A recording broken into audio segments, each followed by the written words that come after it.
Третолигашот Влазерими од Кичево за пролетниот дел се засили и со Насав Шабанов од второлигашот Новаци, како и со Агон Хајредини кој доаѓа од редовите на Струшки Караорман. Министерот за спорт, Борко Ристовски, вели дека екипите во третата македонска фудбалска лига нема да добиваат субвенции, односно финансиска помош од Министерството. Ристовски, исто така, истакна дека ниту една трета лига во било кој спорт нема да биде субвенционирана.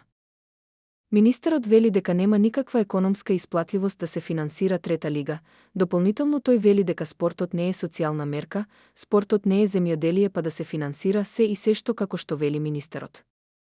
Второлигашот Брегалница од Штип за вториот дел од сезоната во втората лига се засили со Лука Георгиев. 20-годишникот кој игра на средината од теренот во Брегалница доаѓа од второлигашот Детонит Плачковица, каде во дресот на Радовишкиот тим настапуваше во есенскиот дел.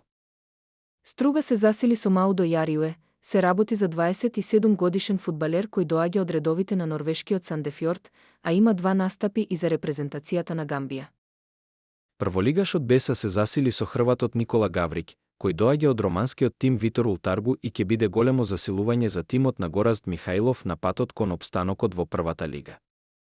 Македонскиот репрезентативец Елиф Елмас и официјално е нов играч на италијански Торино. Елмас го одбра и бројот 11 кој ќе биде на неговиот дрес, а тој ќе биде позајмен од Лајпциг со право на откуп од 17 милиони евра. Најавите на спортска мрежа се остварија, Зоран Ивановски и Филип Михајлов и официјално промовирани во дресот на струмичкиот прволигаш. Шкупи се засили со 24-годишниот дефанзивец играч за Врска, Али Адем, кој всушност е повратник, а доаѓа од албанскиот шампионат, каде настапуваше за Фјамуртари. Гледавте една минута спортски вести на спортска мрежа.